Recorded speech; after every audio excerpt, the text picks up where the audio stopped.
Hey, this is Pam Perry. So, today we're going to talk about how to accelerate your brand and the exact steps that you need in order to do that. And one of the things is about building a platform. So, we're going to talk about building a platform and how you do that when you're really starting out with maybe nothing and all you have is social media and a book. Okay. So I'm going to talk a little bit about how to go about putting together your platform by using social media. And one of the best ways is that when you are in the position of producing a book, launching a book, trying to get a book deal, trying to get the attention of a literary agent, you need this information. You need to accelerate your brand. You're going to need the power of social media to show the social proof and also to build community of readers. So that's what we're going to talk about how to really build that and some of the best practices in doing that. It's not just about posting what's in it, what I ate for lunch, what I'm doing today, but it's a strategic approach. But I'll talk about some of the best practices because you may feel overwhelmed like it's just so much. It really isn't if your messaging is down. So building a platform is really, really key. Give you a little bit of background about who I am. I'm a publicist, trained publicist for over 3 decades, working in corporate side, working in nonprofits. I worked at a couple of PR agencies where I worked on Ford Motor Company. I worked on McDonald's. I worked on Dunkin' Donuts. Also been like the PR director of the Salvation Army and the Charles H. Wright Museum of African American History. And so in between a lot of those experiences, I've always been consistent of working with authors and speakers, thought leaders, subject matter experts, those that really have a message that want to change the world, bring hope and healing, bring motivation and inspiration. That has been my heartbeat of doing that. But I want people to do it excellently and using the same skills that I use in the agencies or working in the marketing departments of other corporations, that we do that as well for our personal brand as an author. And one of the best marketing tools, you'll hear me interchange this a lot, is the author speaker, because the best marketing tool that you have for your book is for you to speak. So I put those two together, author and speaker. So primarily what I do is I help authors and speakers get out there and get known, which is the name of my podcast as well. But this is going to be more like a workshop. It won't be a podcast. So I'm going to share a PowerPoint presentation and it'll go over some of the best practices of how to use social media to build your brand, accelerate your brand, build a platform to attract media and to attract publishing contracts and also to excite your readers. All right. So with that, we're going to get to it. So we're going to talk about the power of social media. Again, like I said, I will go over 10 best practices for that. All right. So who am I online? So why should you listen to this woman? Like, who is Pam Perry, right? So I've been doing this a little while, and like I said, trained as a publicist, so I know journalism, I know how to write press releases, and I know how to pitch them out to the media. But social media changed the game. So around 2010 or so, I really, really, really embraced the whole social media. I call it PR 2.0.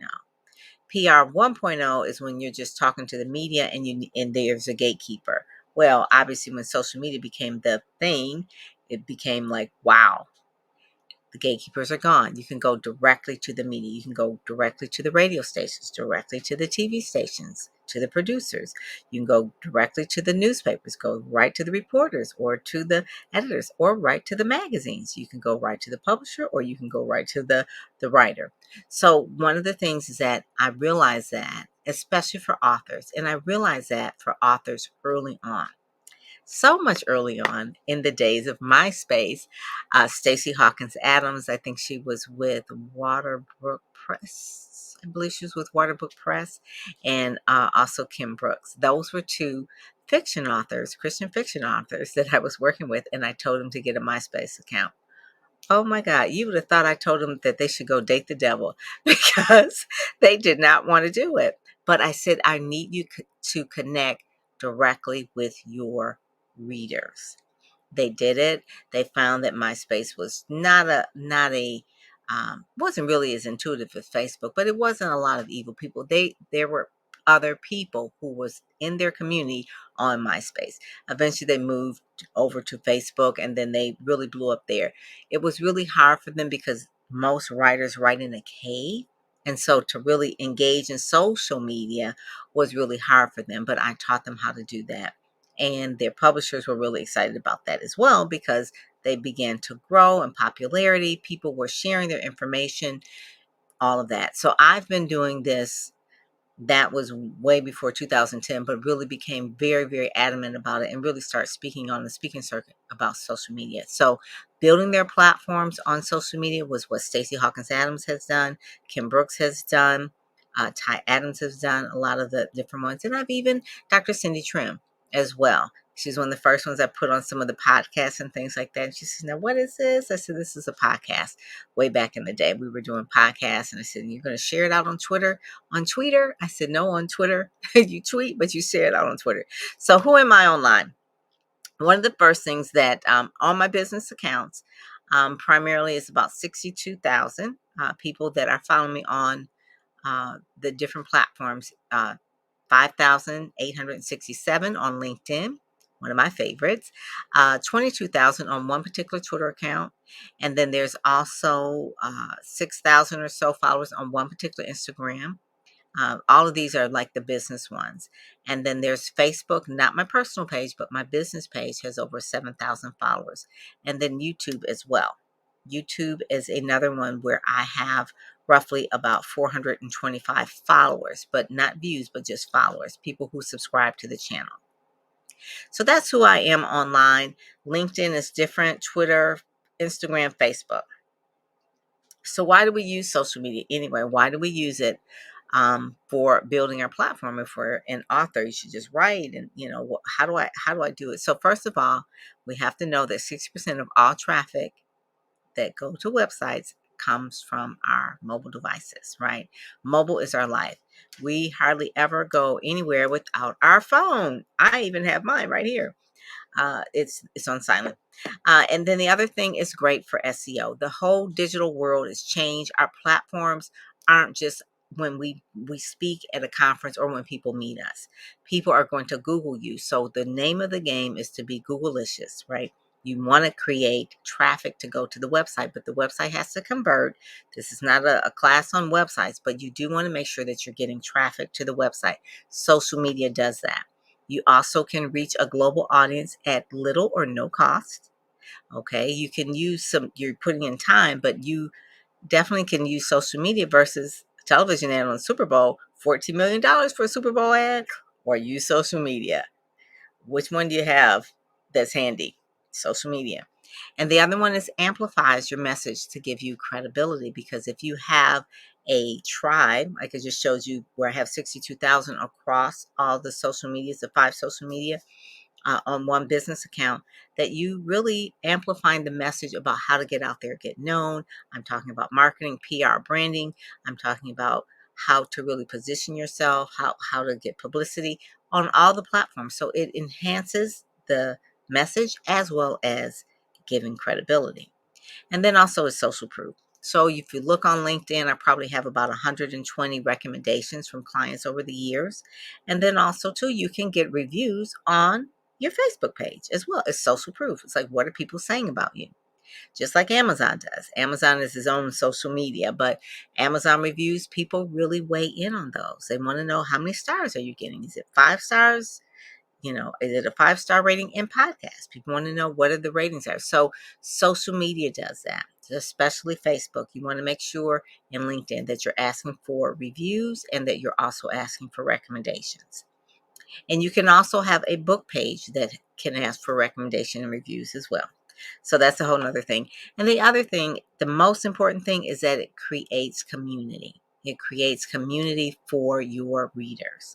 And out of the global digital age, now we're talking about billions of people. So we're talking between 5 billion and 4 billion people that are on the internet every single minute of every single day, right? That is where they are. So today we're going to talk about the big 3. First I said 3, then I said 4, and then I said 5, because it's really 5.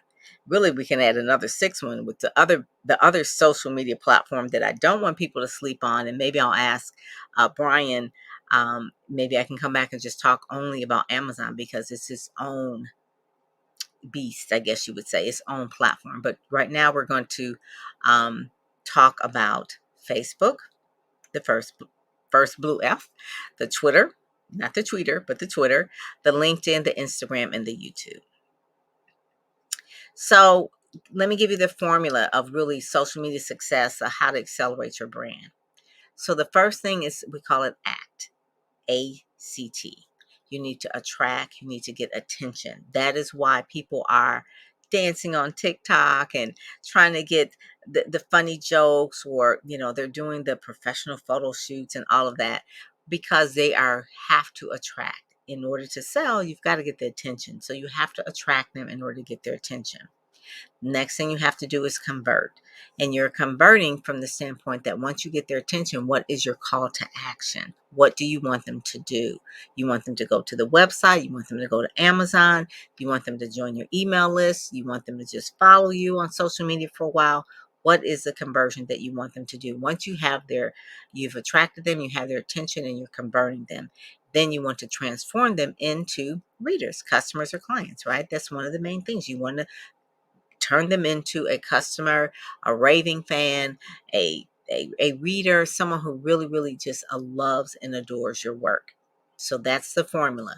How do you do that? By providing valuable content. Writers have content, so valuable content. And if you're not really out towards the end of the presentation, I'll tell you some simple ways where you can actually make things look visually appealing as well. And then also, it's about time. So how long does it take? So if your book is coming out in 3 months and you're just now getting on social media and just now getting a website, you're a little bit late.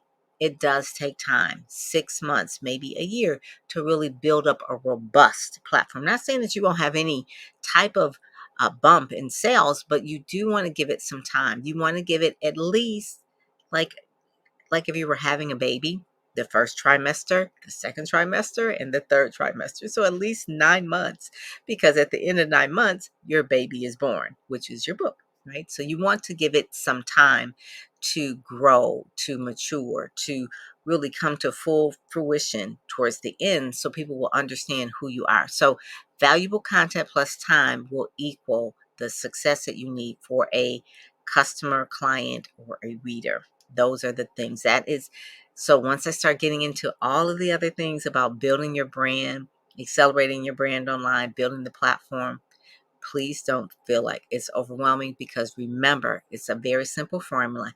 ACT, ACT. Attract, attention, uh, convert, give them a call to action. Don't sell, but just a call to action in a very meaningful way, by providing valuable content, and then they will make the decision to decide to become part of your tribe or even become a reader.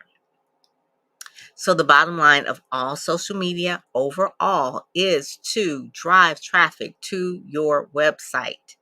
And the website cannot be whack. It needs to work, and it needs to convert. When I say convert, either they're going to click a buy button, or they're going to connect with you in an email. And once they connect with you in an email, then they will then decide if they want to buy from you. Right. So the whole point of it is that your website is your store. So it is to drive traffic. Websites, social media alone is not where you need to spend all of the time. Your website is your home. Social media is the gathering place. That's like the party, but you really know that real things happen on your property. Out there, you're renting. Your website, you own. So you want to make sure that you are driving those folks that are on the freeway, and they're just like, you want to direct that traffic back to your place, back to your home. Okay. It's the main thing. Hurry up, hurry up. Okay. So I'm going to go over Facebook and Instagram. So Facebook and Instagram, these two are owned by each other. If you didn't know that, they used to call it Meta, but we're going to call it Facebook for right now. So I have a business page. If you're an author, you can have an author page. Sometimes people have books for their page for particular um, titles, but I say if you're an author, you're going to have more than one book. So you want to keep You don't want to keep creating different pages.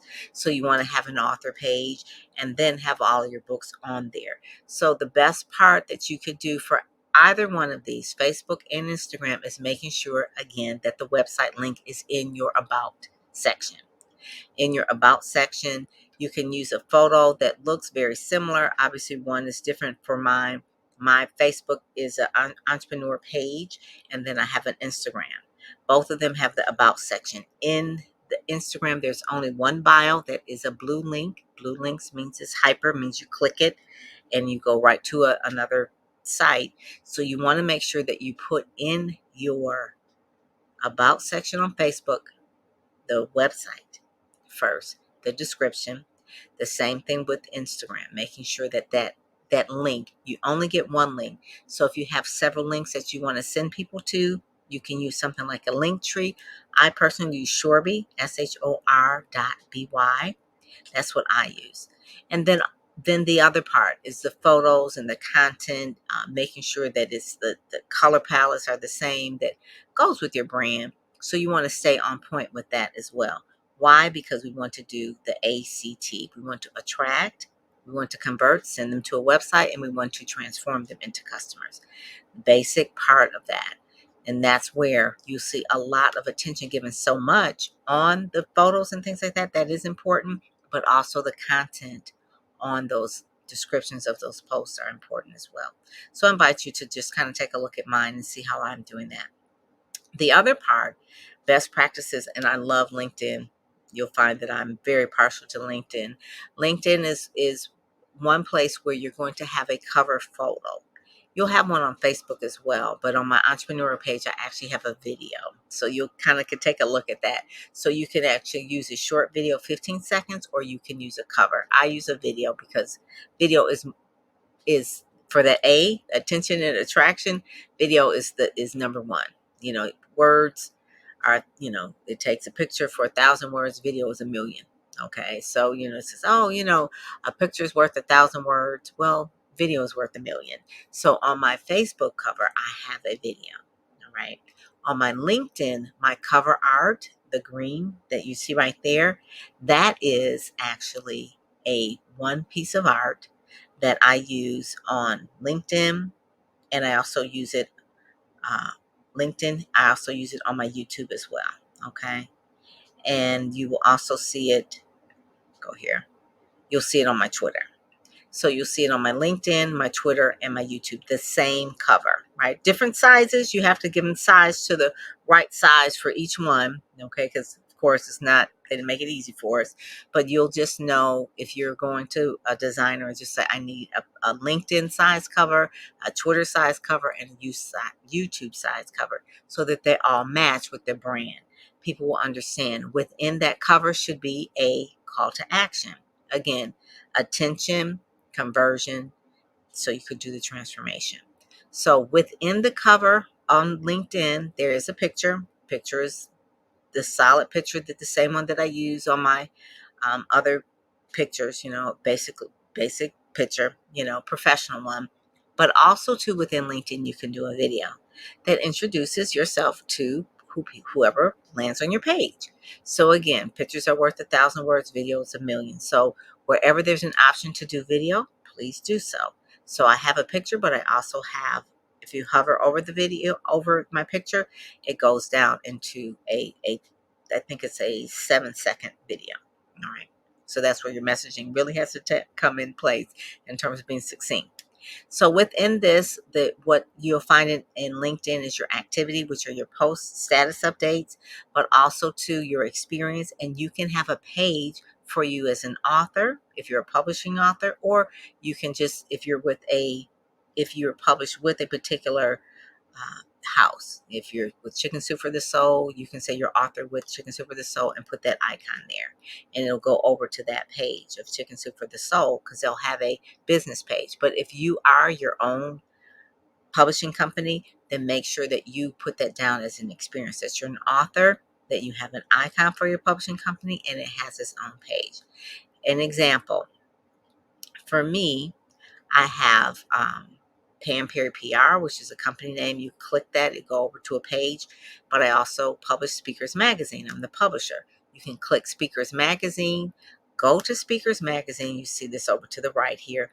And then from there, you'll see that I also have a newsletter. That's one thing that I love about LinkedIn, where you can do a newsletter. And all those are just basically your articles that are going out. You can have them weekly, you can have them monthly, you can have them bi-weekly, but they go out to your people who are following you and into their email and into their message box. Not as in their news feed, but in their message box. That's why I like that for those who subscribe.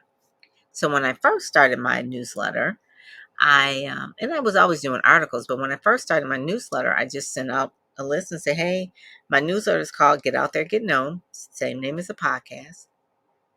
Within 2 days, I had 3,000 subscribers. It's like, wow. So now the subscribers are reading more of the newsletter than they were of my articles. So that's why you want people to read your content, to consume your content, and you want those raving fans. So out of the 25,000, I have like 5,000 that are really, really interested in my newsletter that comes out every week. And so people are commenting on that. So you want to make sure that you're doing that. The other one is Twitter. And I would say for any author, please get on Twitter, connect LinkedIn and Twitter. All right. Start a Twitter account and connect the two. When you connect those two, you can do a status update in LinkedIn and it'll go on Twitter. So a lot of people think that I'm all over the place, but really I just connected those two. Just like you can connect Facebook and Instagram, you can connect LinkedIn and Twitter. So within Twitter, you want to make sure that the bio is there and the website is there and you use the same cover. The other best practice is to make sure that you're using hashtags. There's a whole lesson I could do on hashtags, but if you are an author, you want to make sure that you're using what you know your readers would be looking for those hashtags. Those hashtags are discoverability tools. That's really what they're for. They're discoverability tools.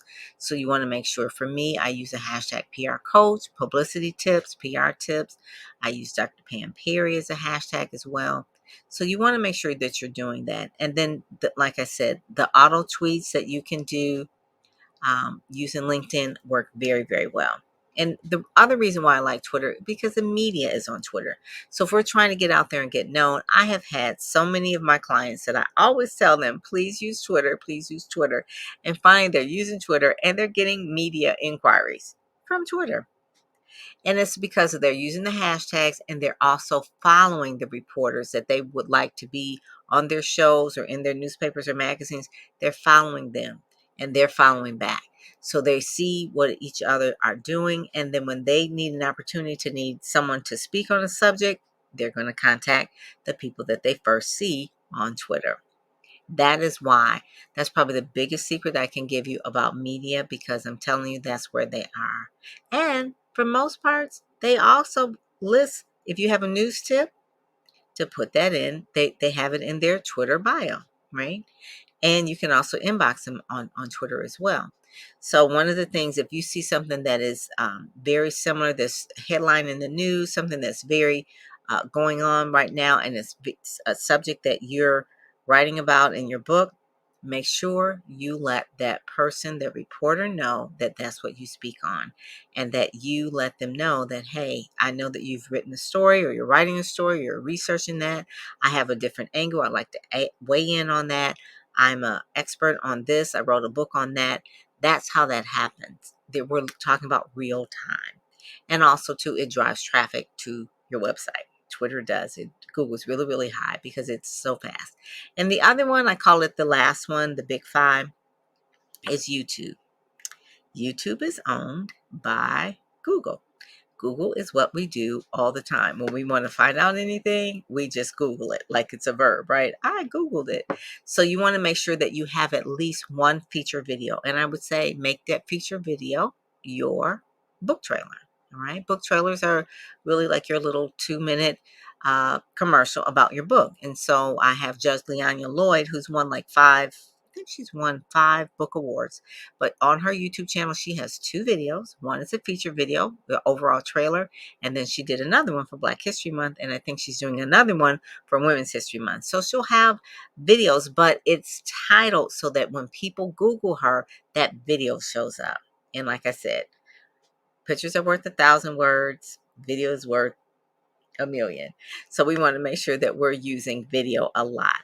Within the videos, if you have a lot of videos, you want to create playlists. So if you go to mine, I have Pam Perry TV in YouTube. You could search for that and you'll see I'll have a playlist for my podcast. I have a playlist for client testimonials. I'll have a playlist for Speakers Magazine. I'll have a playlist for Ready, Set, Go. So all those videos are categorized together. Just like you would do a playlist on Spotify, it's the same type of thing. You can do it on YouTube. And the most important on the best practices besides the feature video is about section on YouTube. Put in your website, put in your email, put in as much information as you can because like I said, it is the second largest search engine. So if someone is looking for you, they want you to speak, they want you to come and do a book signing, whatever, if they're going to Google you, they'll probably find YouTube and they go to that YouTube channel, they're going to go to the about section and please have it filled out. All right. And so your cover photo should match your Twitter, should match your LinkedIn and have everything consistent in that. So make sure your cover art, it's very, very large. So your designer will know which one to do. So then people always ask me, with so much on my plate, how do I find the time to do this? So there are some tools. You can use Hootsuite, MeetEgger. You can use Buffer.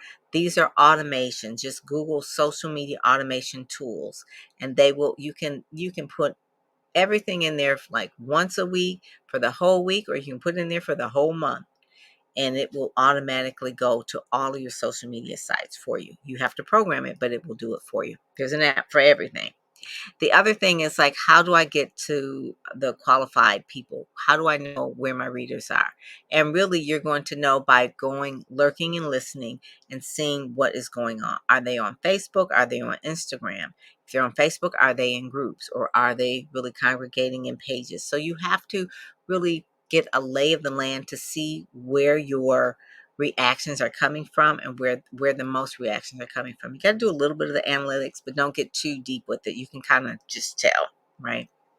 The other thing is just you want to make sure that if you're doing anything offline, to make sure that you let your online world know about it. So if you're going to be speaking somewhere at a church, let them know. Take some pictures, put that up there. If you're going to be doing something, a television commercial, not commercial, but a TV as a guest, make sure that you get some behind the scenes footage of that and put that up on your social media. So make sure you're weaving them both.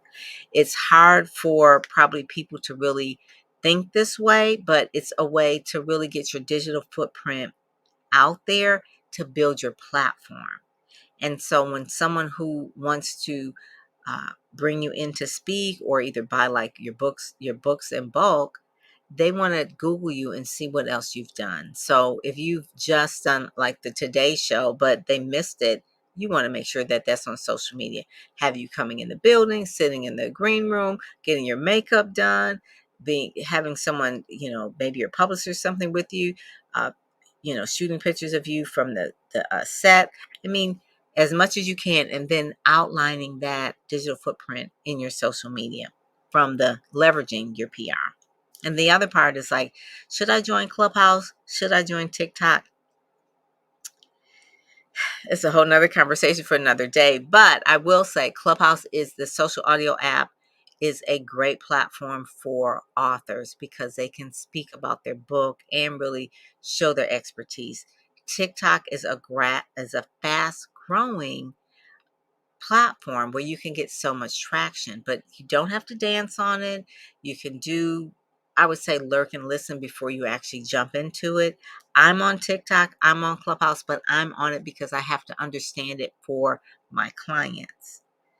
But not everyone needs to do that. Okay. So it's just one of the main things. So I keep talking about different things and I have different clients. I have members in my Ready, Set, Go Speak program. You see that going across the bottom. So if you want to get more information about that, just go to readysetgospeak.com. That's a really great way to know all about some of the things that I'm saying in a little bit more detail.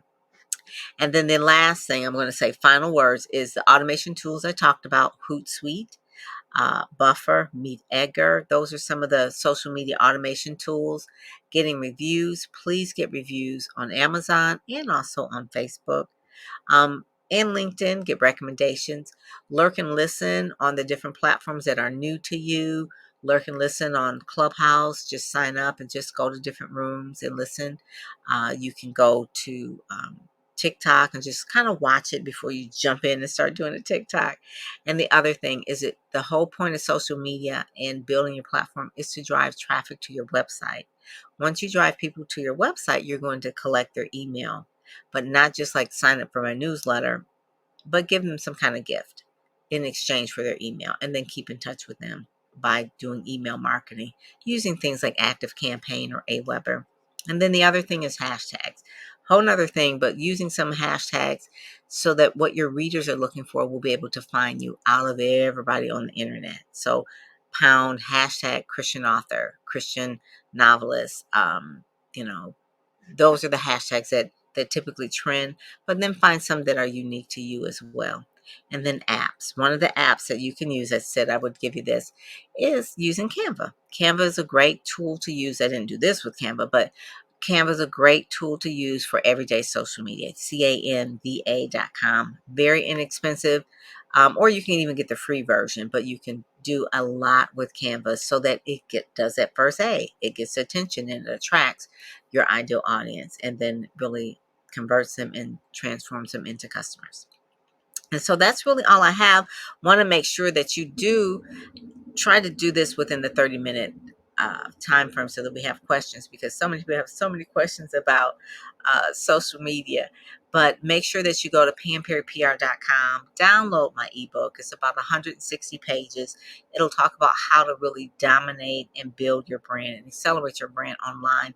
It'll talk about blogging. It'll talk about the social media posting, what types of posting, whether you use infographics or whether you use carousel, Instagrams. I mean, there's so many different ways to do a lot of this, but the main thing is that you keep in mind of who your ideal reader is, who your ideal audience is, knowing what message that you're bringing, being consistent with that message, giving it some time, and then also making sure that you're converting. And then also too, it circles back and you thanking them and you asking them to bring their friends along to build your community, to build your tribe up as well. So those are the things that I really just have at PamPerryPR.com, and get that ebook. You'll really, really enjoy it. And then, keep in touch. Follow me, see how I'm using different things. I'm using Reels on Instagram. I'm using Stories on Facebook. I mean, so each one has their own particular thing that that they could do. But look at what works for you. Where do you get the most response? Where are people really finding you the most? And make sure that you always ask people when people are new to your email list, you know, have them hit reply back. How did you find out about me? If there's a form on your website, how did you find out about me? That's the best way. And say, oh, I saw you on YouTube, or I saw you on Instagram. Or if you're spending all this time on Instagram and no one's really finding you on Instagram, cut the Instagram down, make it automated. Whenever you post to Facebook, make it go to Instagram. That way you don't have to be there and hanging out there, right? You do want to engage, but how much time should you put towards it? It's your marketing. So you want to put as much towards your marketing time as you can, right? And so it may be you're spending like, an hour a day on your marketing tasks, and that's just part of it. So it just depends on how fast you are about really creating your content. And some of it could be quotes from your book. I mean, there's so many creative ways to do it, but I will say that you probably need to get into some kind of program that will help you decide your content strategy so that you can really maximize your time and become proficient in it. So with that, I am at about 35 minutes or so. I want to make sure that I left time for questions and Q&A and things like that, because it is a lot to it. So again, you can go to ReadySetGoSpeak.com. That's a membership program where you'll get like a branding accelerator course in there. You'll get a vault of information where I go over positioning, publicity, platform building. Again, platform building is so key. Definitely go over social media. I go over media relations. And then also too, I have interviews with media people that actually what they're saying, what they're looking for when people are pitching them, what they say they like and what they don't like. So you hear it straight from them, like, this is what I like, this is what I don't like. Each one is different, but pretty much you'll see a thread out of all the 9 media people that I have interviewed. You'll hear a thread of what they're looking for. They're looking for something that's timely. They would appreciate if you understand what their beats are, what they cover. They would appreciate that you call them by their name and spell their name correctly. You will hear that all the time. They do not like just plain press releases. They like a pitch letter to explain to them like why we should cover you. It's not just about your book, but what is the news angle for their outlet, whether it's their newspaper, magazine, their podcast, their radio show, or TV. Podcasts are great. Think of them just like radio shows, have a little bit longer time.